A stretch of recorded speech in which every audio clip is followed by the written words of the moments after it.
1st October 2020, Nigeria will clock 60th.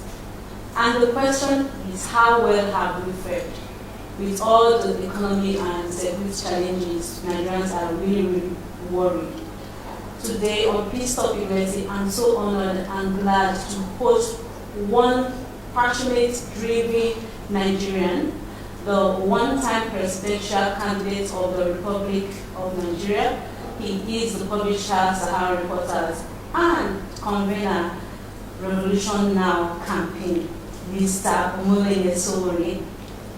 Good to have you on Peace Topic Mercy, and I hope I called the name very well this time. Well, doesn't matter. Thank you so much for bringing me on your show. Thank you so much. Okay, guys, here he is on Peace Topic Mercy. Do leave a comment on the comment section. Let us know the questions you have for him. You've seen him. He has contested as the presidential candidate. He's all over, trying to make revolution happen in Nigeria. So what kind of questions do you have for him? Let's hear from you at the comment box. Thank you so much, Mr. Sowore Omoyele. Yeah? Omoyele. I have this tongue. Yes, that's fine. Twist. Though tribes' tongues may differ, yeah, we are one. In brotherhood we stand. So okay. That's one of the lines now in one of our national anthems. You see, when we were in the university, as a way of opposing the corrupt system in town, okay, we used to sing the old national anthem of Nigeria when they started this new one. Oh, wow. So it starts with Nigeria we hail thee, our own dear native land. Wow. Though tongues and tribes may differ, in brotherhood we stand. Okay. But the moment they started, destroying the brotherhood, they replaced the anthem too. So yes. So as I was saying that when we were student leaders in the 90s, out of our own rebellious nature against the status quo, we used to sing the national anthem, and it started with Nigeria we hail thee, our own dear native land. Though tribes and tongue may differ, in brotherhood we stand. And it goes on like that. But I think the moment they started destroying the Nigerian brotherhood, they replaced the anthem to this Arise O Compatriots, which is more like a subservient national anthem. That one was a very, very freedom-loving-like kind of anthem. And at this time, I think we need to reawaken that. No, we must reawaken the giants in every generation, actually, not the younger generation alone, because every generation is deserving of freedom. Yeah, very true. Yes. Thank you so much. So Nigeria will be 60 in a month's time. What is your take on the state of the nation so far? The way I look at Nigeria at 60 is like a child that was stillborn, biologically speaking, that had such, lovely promises of a great future, but right from birth, the enemies of that child surrounded the child. The father, the mother, the relatives, all of them kind of pounced on the child, and then did not allow the child to even walk or crawl. So Nigeria refused or was not allowed to grow since 1960. So it's a nation that is in 60 years of social, political, and economic paralysis. That's the way I describe Nigeria. Out of the 60 years, I have spent about 50. And I can tell you categorically that I've never seen anything great about Nigeria. So when people say sometimes accidentally on Facebook that let's make Nigeria great again, I wonder, when was it great before? How did you make something that was never great to become great again? And the reason is simple. Leadership has been a problem from the beginning. That is why today Nigeria has mostly been governed by its ancestors, people who are older than Nigeria itself. Yes. You rarely can find anybody who is president of Nigeria today who was born in 1960. It's usually people who are older than Nigeria kept governing Nigeria, because they were the uncles and relatives I was telling you that pounced on the newborn baby from day one.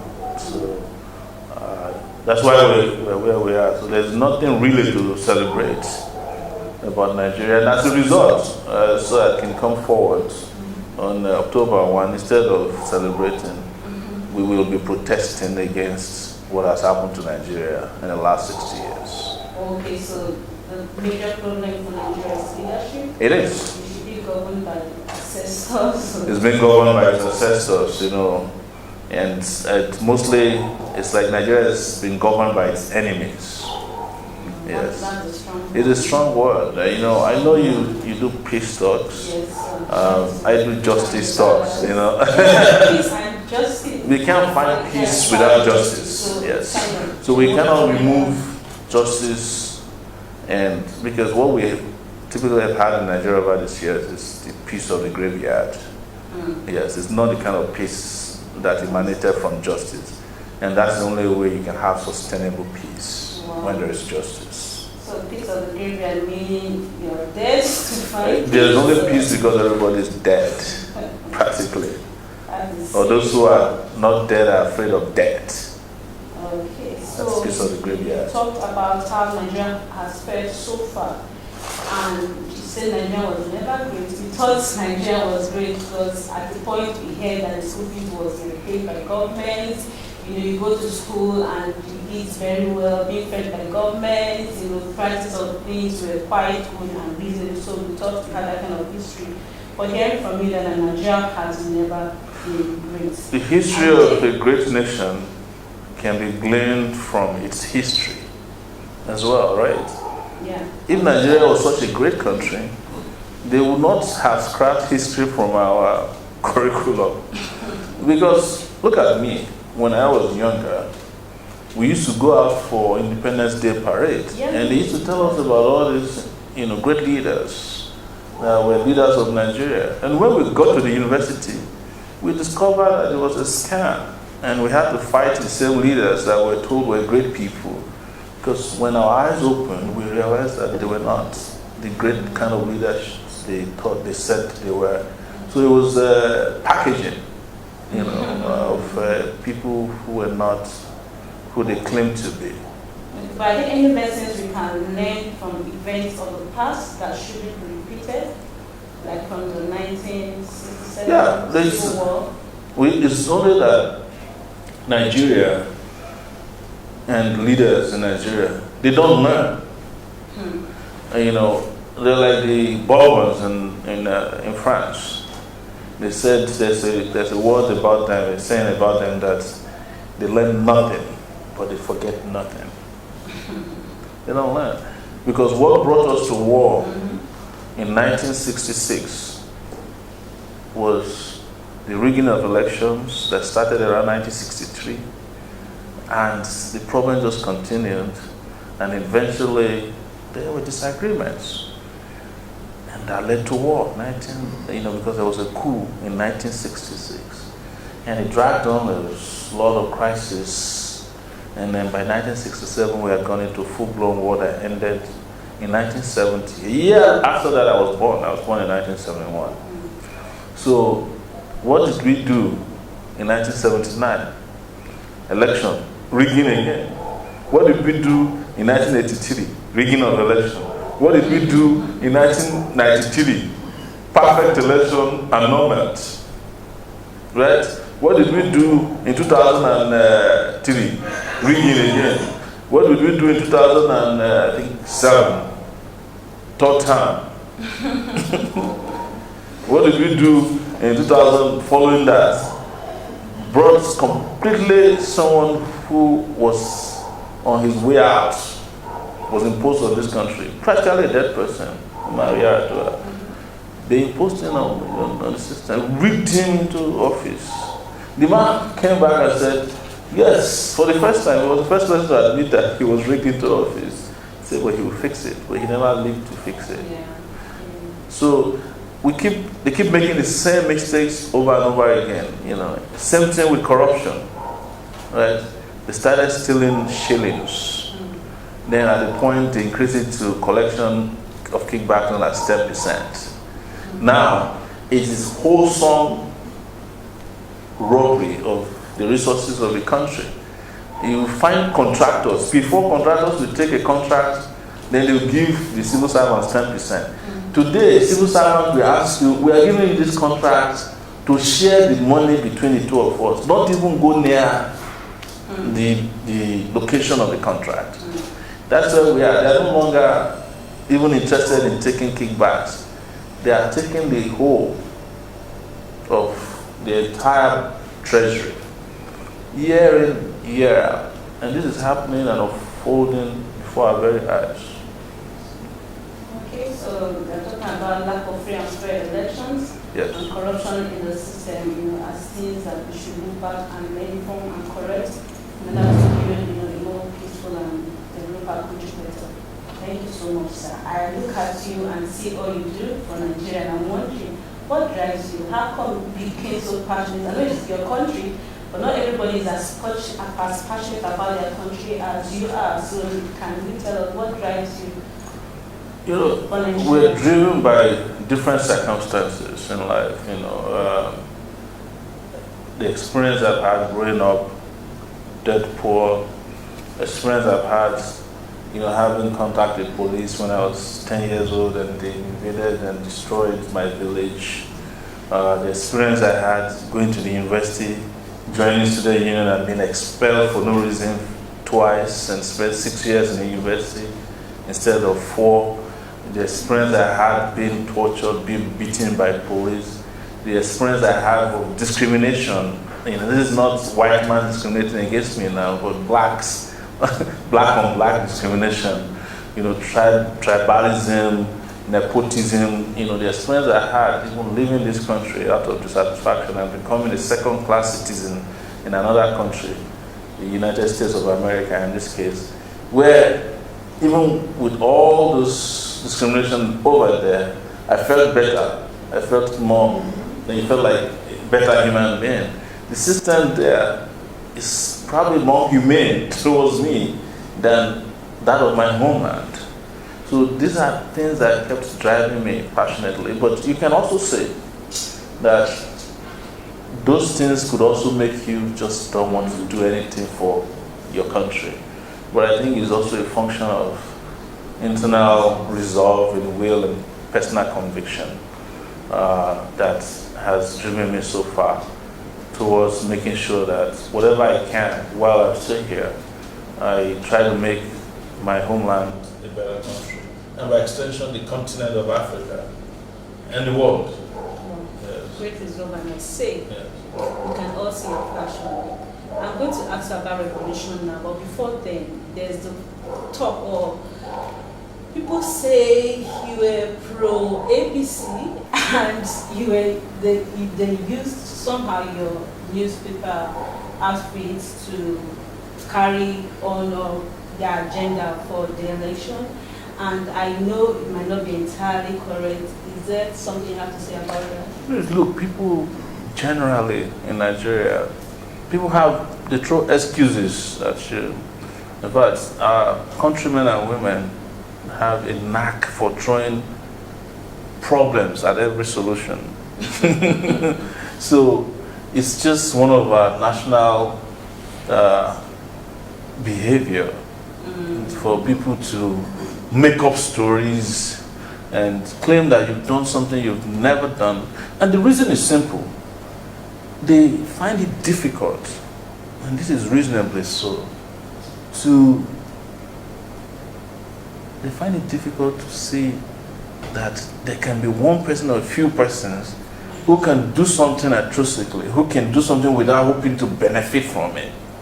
And when that person comes up, they start questioning, how is it like that? Why is it like that?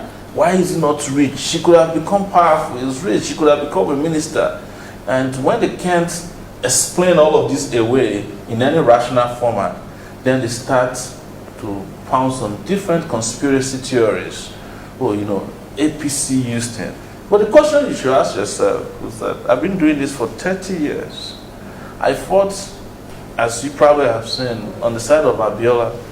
I was never a member of SDP. In fact, we did not support him as a candidate for the election.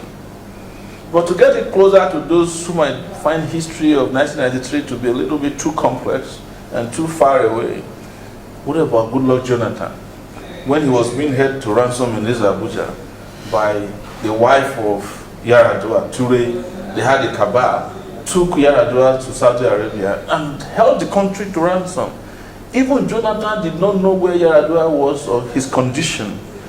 All the senators, judges in this country, most activists, militants, all of them kept quiet. They didn't fight for Jonathan. It was Sahara reporters who was revealing every day. I was writing so many of those stories personally, using my resources to find out what is Yar'Adua's condition, to the point that we were able to prove to the country that the man was not in any physical condition to return to power. I should also not fail to mention even our media. They connived with the Yar'Adua cabal, some of them international, local, and they were lying that the man is doing exercise, he's reading the constitution, is coming back. The military in this country returned Yar'Adua back into Aso Rock, half dead, brain dead, and claimed that he was still in power. This same little person you're seeing here, from the comfort of a keypad and a laptop, was churning out hourly results and reports of what was true. And who was I supporting that time? PDP. So when the PDP guys came under Jonathan and start messing up, I usually never leave my watchdog post.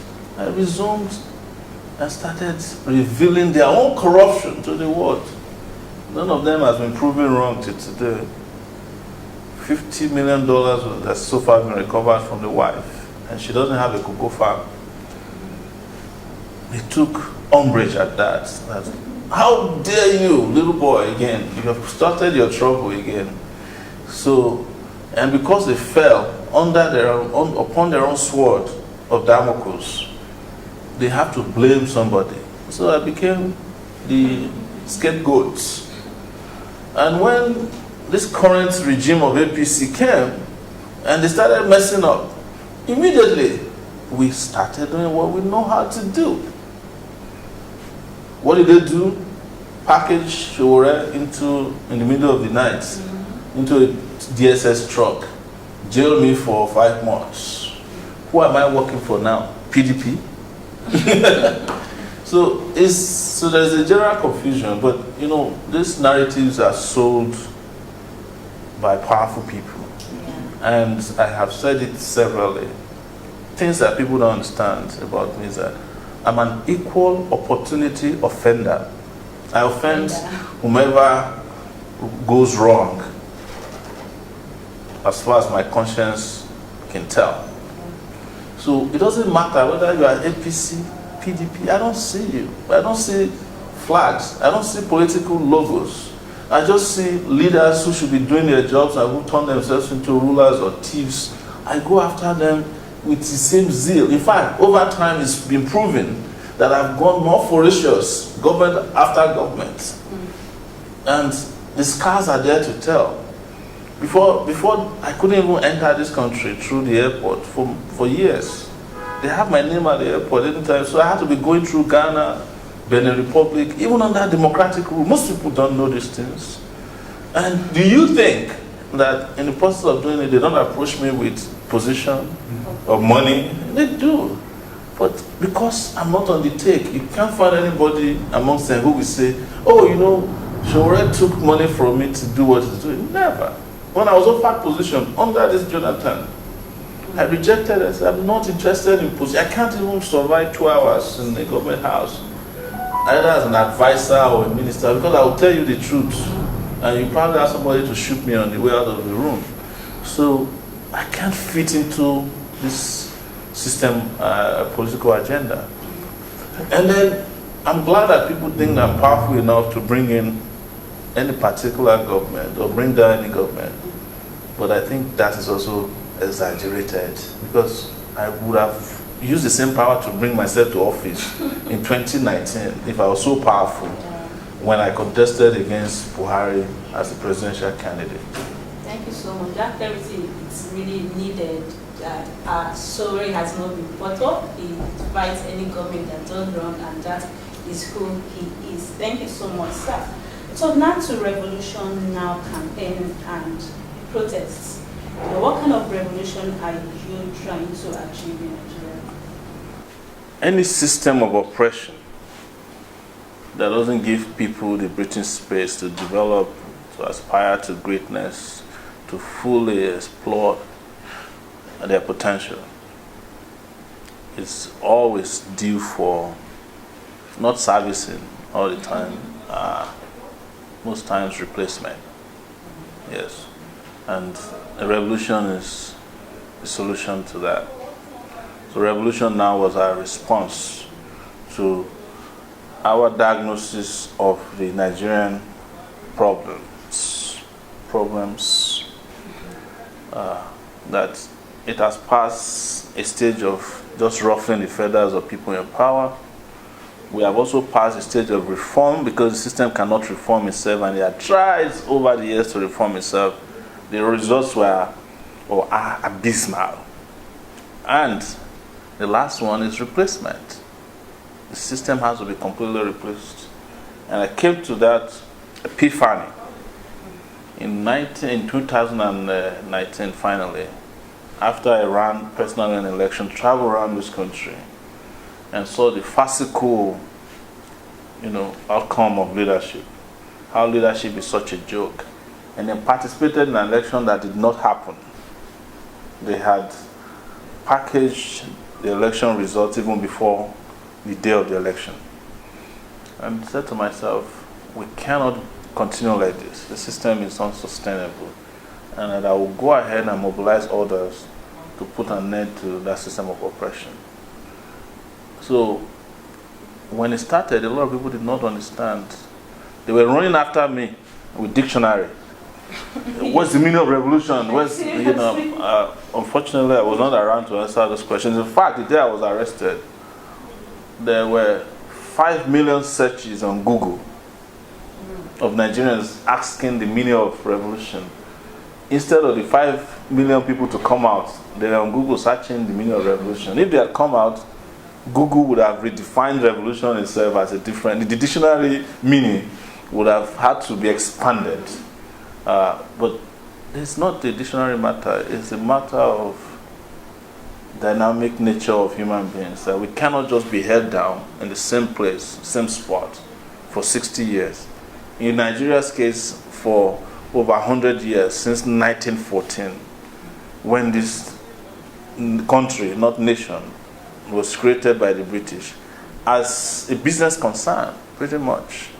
And instead of our leaders to move us into a space of national cohesion, respect for human rights, economic equality, justice, equity, they kept moving away from it. And the result we have is this Nigeria you see today is broken. As we're sitting here, what's on your mind? You're hoping that electricity doesn't go off after 60 years. Maybe on your way home, you're hoping that you make it home, that the roads can take you to your destination.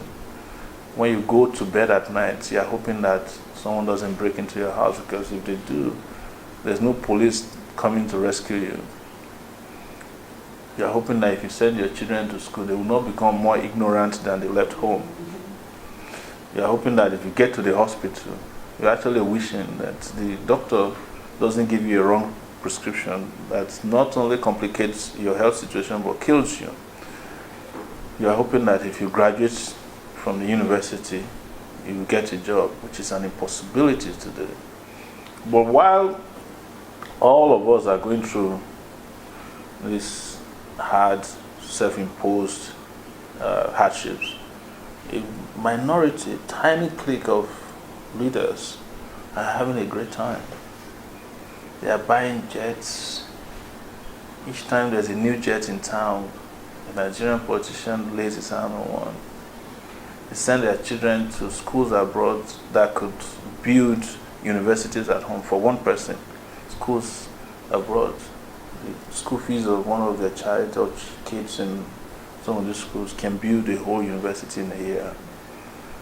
When they are sick, even when they have cold and headache, they don't stay around in our hospitals because they don't exist. They just get themselves into an air ambulance that charges about $30,000 per hour. Fly to London, multiply that by 6 or 7 hours. That could build a hospital in Nigeria. So you are saddled with some of the most egregious criminals in position of authority.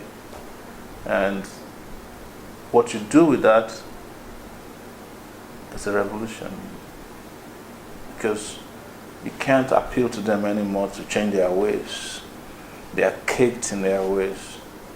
The system has been so compromised, so polluted, that it cannot reform any one of them because they have already sabotaged the system. So we have reached a point where it's not even about individuals anymore.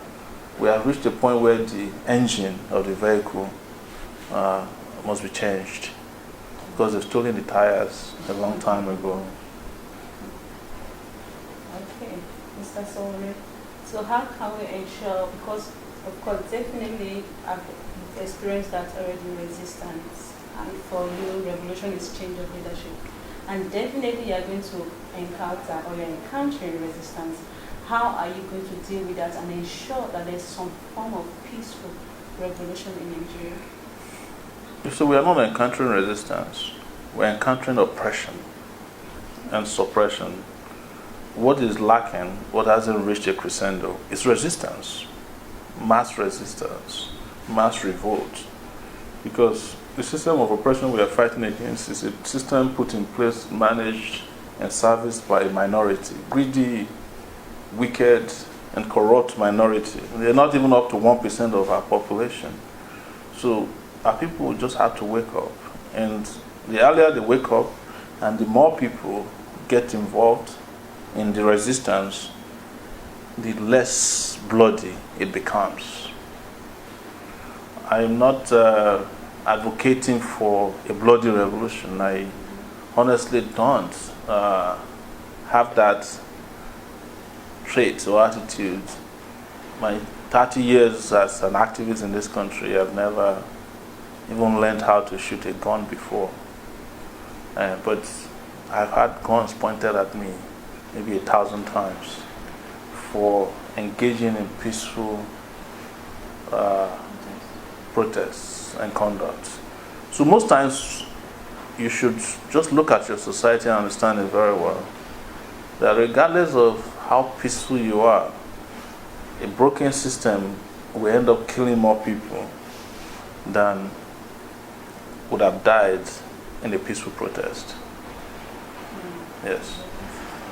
Yes. And what you're saying that is, if we had our way today, at the end of today, to get the statistics of people who die in road accidents, you'll be surprised. If we had a chance to get number of people who die as a result of negligence and lack of drugs and equipment in a hospital, you'll be shocked. If you get a way to find out how many women die because they can't have their babies the way they want to, assisted, you'll be so shocked. How many kids don't even make it out of their baby's, their mama's womb because of the broken system.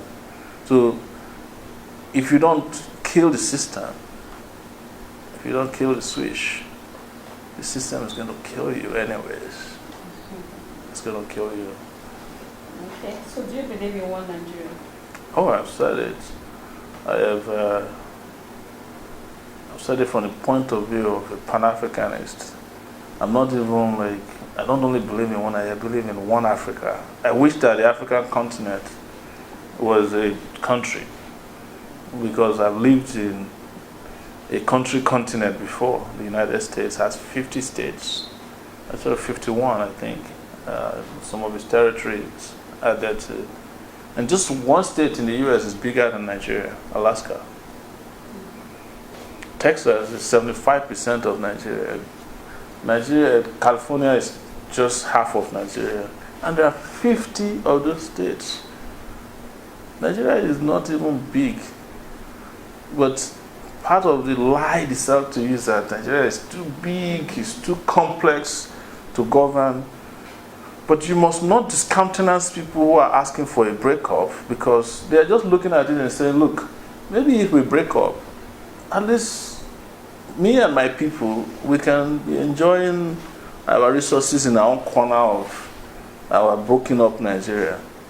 But it's an argument of people who just are too overly simplistic about Nigeria's problem. Because the argument is that somehow some part of the country feel that the way Nigeria is today is caused by one section of Nigeria. It's not true. They say there is an elite in the middle of all this. They have no tribe. The only tribe they belong to is greed. That's it. And they're all very ensconced and embedded in the system.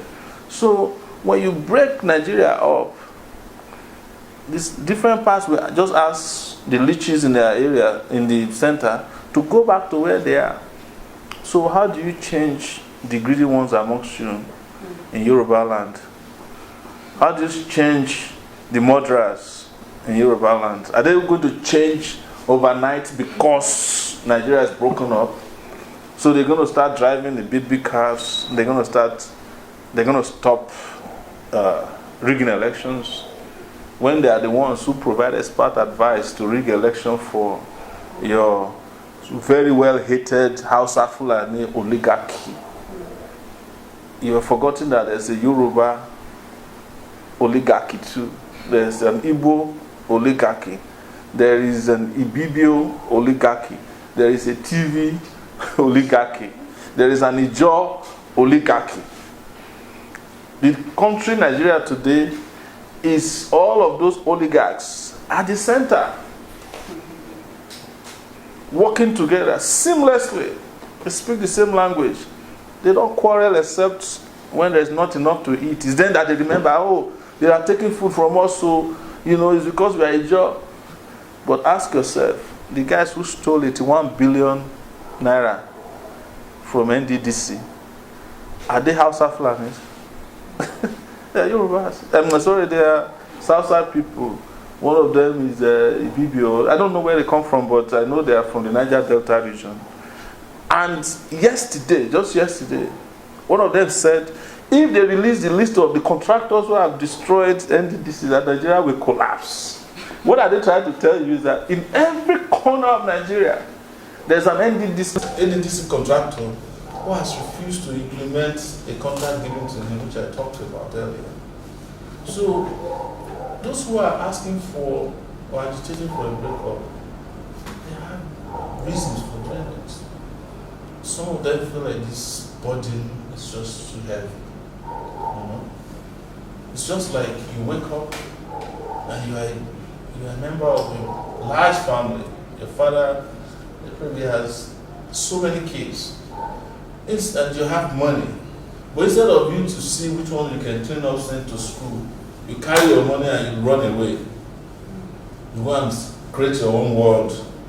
And one day people start calling you and said, your brother just engaged in armed robbery. You say, which of my brothers? Your last name start appearing and people start asking you, isn't that person your brother? I said, yes. Whereas if you had stayed back and helped to clean up the house, maybe help your parents, they would have become better people. Because what is driving the agitation mostly is that, we have resources. Let's go and manage our resources. But people don't even understand the dynamics of resources. Oil that is driving the cry for agitation in Niger Delta, in another 10 years, you will be drinking the oil because nobody will be buying oil from you anymore. It's already started. So the next resource might actually come from the north, sunshine. Because solar-powered electricity might be the next biggest resource in the world. That everybody that even has this space of land to sell to someone who wants to put a solar cell might be selling it more than you are selling an oil well, because that would be high demand because of the dynamism of resource technological developments. So we have to look at the future. But that is not to say, and I'm saying this categorically for people to understand, that we should discountenance people who have an agenda to want to stay in their own part of the world without wanting to be disturbed. It's called self-determination. It's a right guaranteed by even the United Nations human rights documents, that you can decide, even if Nigeria were to be a prosperous country, there are people who might say they don't want to be part of Nigeria anymore. And we do a referendum and they can go. If they feel like they need to come back, they will come back. Okay. So nobody should be forced to be part of this marriage called Nigeria. I don't believe that. But I also don't believe that we should break up simply because some people are misbehaving. Okay, like break up is not the solution. It's like It won't solve the problem. I've said it several times and nobody has disputed it. We have Biafra, I use that as an example frequently. And suddenly Biafra has oil, has electricity, jobs, some of the best schools. Even people from Ethiopia, Eritrea, will be moving to Biafra to come and stay. All of us will move to Biafra. So how do you deal with influx of immigrants? Are you going to build a wall around Biafra? If you build a wall, somebody will say, put me as a catapult. I will land on the other side, or you go and burrow under, or you come from the sea. So those kind of arguments have to be considered on a long-term basis. It's not going to, what I'm saying is that a breakup is not as simple as even a revolution. Because every section that's breaking up now will still have to have their own revolution to have a breathing space. Okay, so well said. Well said. So it's more like Nigerians should stay united and let's find solutions to our problems. Looking at Nigeria at the moment, we have a lot of insecurity issues. For me, insecurity issues in Nigeria is paramount to any other problem. And how do you think these issues can be addressed? Talking to our leaders, to all Nigerians, who has a role to play to ensure that we are safe in this country? Listen, when people talk about security, they focus on the only one they know, which is physical security. And then it empowers government to enact policies that's about national security. People forget that security has a lot of components. And without first of all solving the other insecurities, you can't solve the problem of national security. What is the first security you need in a society to even have peace, development and progress? Economic security, job security. Because when you have educational security, right, you have power, you have great health.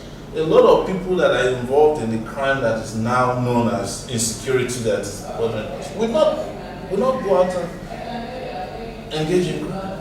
The time that maybe your parents told you or your grandfather told you that Nigeria was slightly okay, people used to leave their doors open. Their car, they would stop the car and leave the car keys there. Nobody will touch it. Because why? Everybody was kind of fairly okay economically. The society was economically just and fairly egalitarian. Resources were not looted the way they are looted today.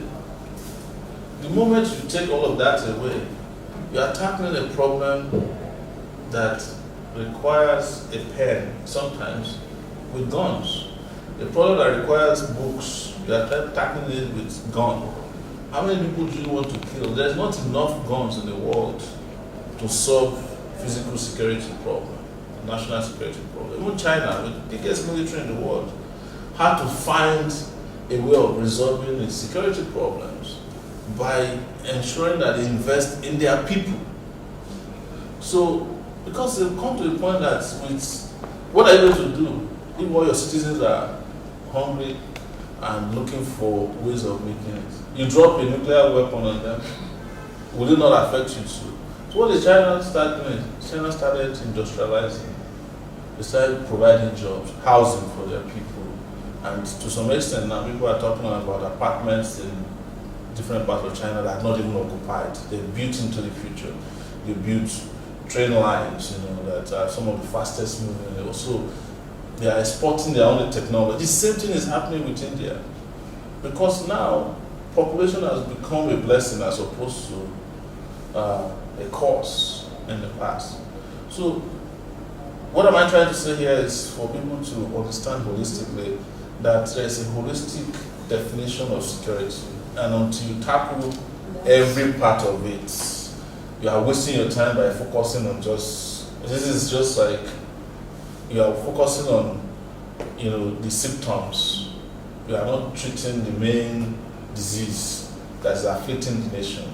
And know that it came from them. If you look at the flashpoints in the country, security-wise, what are our biggest security challenges? Terrorism, right? Mm-hmm. Who are the biggest terrorists in this country today? They are the children you abandoned in Kanuri and sent them to Amajiri schools, who were looking at you as you were sending your children to London, and one day they decided to pick up arms against you. Who are the kidnappers? They are mostly the graduates. So many of them, they say they speak fluent English, who graduated several years ago, they don't have a job. In fact, what we usually hear from the experience of people who are kidnapped and released is that they always ask, look, we wouldn't be doing this if we had something else to do. Armed robbery, economic, the rest of it has to do with our security architecture. What am I saying? Police is supposed to be doing internal security. Police is not doing internal security. Police is doing the guard work, carrying bags for wives of politicians. One governor will have 200 policemen, nobody to protect the other people. Army is not doing internal security, but not only is Army doing that, Army has become a business in the country. So even when they had a chance to end terrorism like Boko Haram, the business aspect of it is fueling the continuation of that business. So what else are we looking at? When you buy weapons, people go and buy fake weapons. When you give people contracts to supply weapons, they don't supply everything. So you want to fight Boko Haram and you are counting bullets for soldiers. And then you are wondering why they get outgunned by Boko Haram. The question we should ask ourselves is, how many people are Boko Haram? Maybe maximum 100,000? How is it that 100,000 ragtag army, lightly untrained, can defeat 500,000 soldiers, well trained, on salary, they have bulletproof uniform, they're supposed to have vehicles? How come? Does that even make sense? That's where we are as a country. But again, has it not boiled down to the leadership of even the security agencies that have failed, completely failed? But when you are talking about security agencies, who is the number one person in the security architecture? The commander-in-chief of the armed forces, who has failed beyond comprehension. If I was to be his teacher, I wouldn't know how to mark his exam paper. Okay, Mr. Sowore, you're really like an attack on leadership, and that is where it's hard for you. It is because until we get that leadership thing right, we are just deceiving. I can't sit down in front of you that, if we go back to the conferences we had before, that our problem will be solved, or that if we somehow manage, as we used to be managing for 60 years, that we'll somehow get out of this, or ask you to go and pray. In a nation of everywhere, everybody's a praying mantis. Everybody's praying. You are wondering, the countries that don't even pray, they are doing better than us. What's wrong with us? So Nigerians, you've heard, let's be more practical and address the issue where it is at. I'm going to be asking talking about the South African experience, how Nelson Mandela was jailed for 27 years, and when I heard Mr. Sowore went to jail, I'm like, maybe he's going to come out and then be Nigerian Nelson Mandela. In that he came out with a model of forgiveness, understanding, love, tolerance, and he was able to use that to bring about some kind of revolution in South Africa. Where is the place of bridging that gap between quote-unquote enemy opposition and then having to be able to relate and work together in ensuring that kind of peace and development? Let me tell you two major things about Nelson Mandela, right? Nelson Mandela would not have survived for 27 years in a Nigerian prison. I tell you that straight up. But maybe I'm saying that hypothetically. He probably will survive anyway because there was also a place for destiny in his life. But the second aspect of it, which is what you're asking for, is that by the time Nelson Mandela was released, he would have been released some 10 years earlier, but he refused to be released into an apartheid society. He said to them, look, as long as you are holding on to your apartheid mentality, you might as well just forget me here because I'm not coming out to come and help you meet in the middle. So the apartheid operators have purged themselves of apartheid and humbled themselves enough that even the guy who was president of South Africa before Nelson Mandela came out agreed to be his deputy. They had been humbled, but they didn't humble themselves naturally, they were humbled by resistance.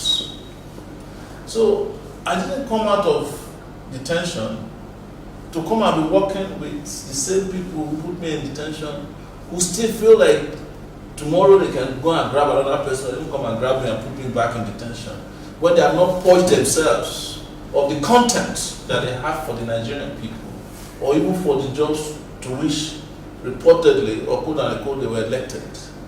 So there's no place for compromise. In my heart, there's no place to work with people who don't know what they are doing. No. Even when I was in detention, the last interrogation they had with me, they were asking me what do I think is the solution. I said, you can deceive yourself all you want. Every day people are giving you solution on TV, they are writing you letters. Your hearts have been hardened. The only solution is for you to self-destruct. I told them. I said, Mr. Sowore, why are you taking this personal? It's not personal. But there's something personal about freedom. There's something personal about progress. I feel personal about seeing a country that at night you can go anywhere you want. You can go to hospitals that you like, and that you can drive from here to Enugu, and you are not either shot by armed robbers, kidnappers, or the police. That people don't get kidnapped by either police or states and tortured. If that's the country we want, yes, there will be a place for working together. But as long as you want to be embezzling money and when you are asked questions you faint, there's no place for us to work. There's no meeting point. There's no middle road in those circumstances. So that's why I have been very clear about where I want to go. And they have heard it from me directly. They heard it on record, even when I'm under detention, or when I was under detention. Okay, well said, sir. So what's up for 2023 for you? Are we expecting a presidential candidate from you? People are putting the cart before the horse by talking about 2023. I'm saying it categorically to Nigerians that the way we are going, this country may not make it to 2023 if they keep running the country the way it is now. And even if it does, it has been conditioned or designed to fail in 2023. What is failure? They will do no election in 2023 and announce a winner because the result has also already been prepared. So for us to get to 2023, we must go past 2020. We must survive 2021, 2022 in a condition of resistance. Then when we get to close to 2023, it will be clear to everybody that we can participate in free and fair elections. Yes. But to now help them, legitimize their ways of doing things, this crooked way of doing things, I say, well, I'm going to raise up my hand in 2023, come and vote for me. And then when it's time for counting of votes, they will allocate some numbers to me, and everybody's going to sit down. So maybe you participated in the election. You understand? This is not my own idea of participating or participatory democracy. For you to participate in a participatory democracy, there must be democracy first. And a democratic process must meet certain thresholds. And until we meet those, we can't even be making bogus announcements now. Okay, so what would you do differently if you were in that position? I know you've said so much about leadership and how good leadership is key. Imagine, like, you look forward to your presidency anytime soon. Yes. So what would you do differently? Restore security, power, infrastructure, stamp out corruption with the use of technology, openness and transparency,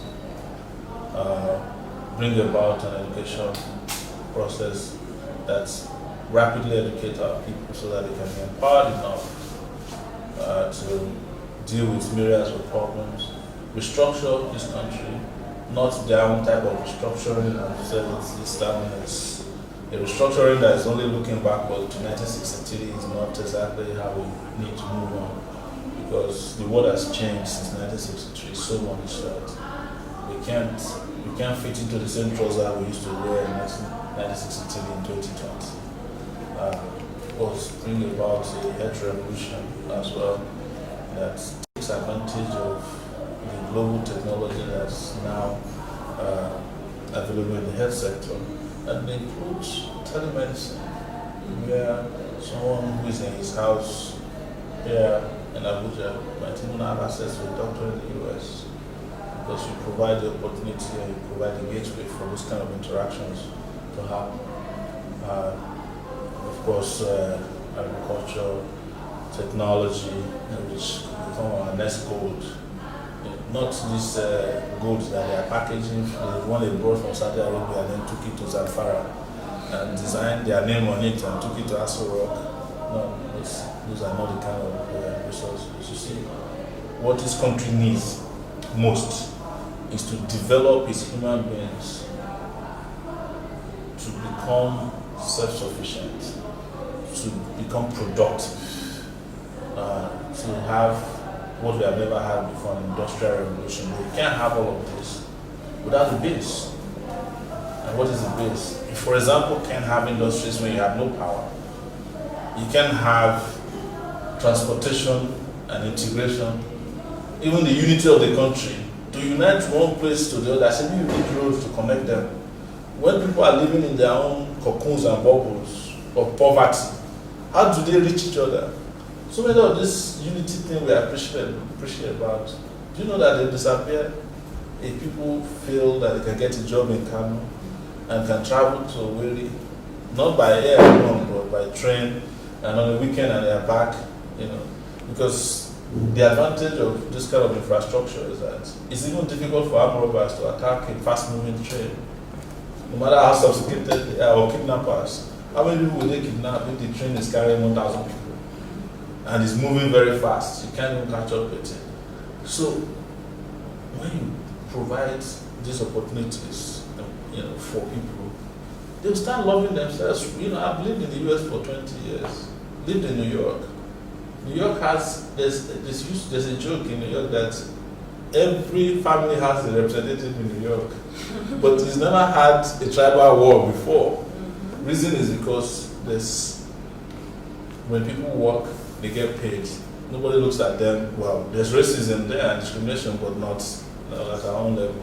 So the fact that they have access to those things about life, some people don't even want to know the next person on the street. It doesn't concern them because the system takes care of everybody somehow.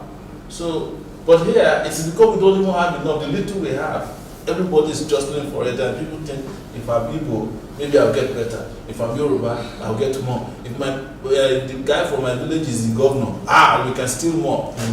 That's not development. It's not progress. So, but it will take brand new leadership that understand how the world works, that's selfless, that is committed, and has conviction and conscience as well, to do all of these things. And these things are easy to do. Forget about what they tell you that, Nigeria is complex. I ask people all the time, if Nigeria is so complex to govern, why is it not complex to steal? Right? You will find the governor, he has stolen $1 billion practically in 4 years. Go and meet the governor today, he'll be telling you, things are so complex. But he's still that one is not complex. But when it comes to doing roads, it's complex. Build schools, it's complex. Then he finishes his tenure, and then they come and show you one estate in Abuja that is owned by one person in 4 years. And that to build the estate is not complex. To build Sokeway and all the technology that is needed to make it an ultra-modern estate is not complex. But to do it in their own state for their people is complex. To pay salaries is complex. But to steal salaries is not complex. Right? To build hospital is complex. But to travel to international hospitals is not complex. To build schools is complex. But to send your children to good schools abroad is not complex. Do you see the irony? We need to address the complex state of Nigeria. Yes. Thank you so much. You said so much. We've spent a lot of time talking, but I would like you to speak to young people. There are a lot of young people out there who look up to you in some way. So what would you advise them when it comes to, I'm sure Nigerians don't have lazy youths, but when it comes to pursuing their dreams and then contributing also to making Nigeria work? I don't like to behave as if I'm some inspirational speaker, who is trying to tell you that things are going to be all right even when you don't do anything, or that your destiny will find you, or your liberty will find your wealth will find you while you are sleeping. It's not going to happen. My position to young people is that, look, just understand that privilege of being young is not going to last forever. And that is the best position you can be in life. And it's going to be what we define not only your own future, but the future of people around you, your country, and in some cases, the world. So take the bull by the horn. So whatever it is that is confronting you right now, the problem you are faced with, you must have a practical solution to it. Practical solution to it. Okay. Practical solution. For me, young people in Nigeria, what's confronting you is oppression. Yes. You have been oppressed left, right, and center. Everybody takes you for granted. If you rent a house, your landlord takes you for granted because they think you're stupid. If you go to school, your vice chancellor takes you for granted because he thinks you are lazy. Right? If you go to work, your employer takes you for granted because he thinks you are useless. Right? If you go, things that you deserve are not given to you.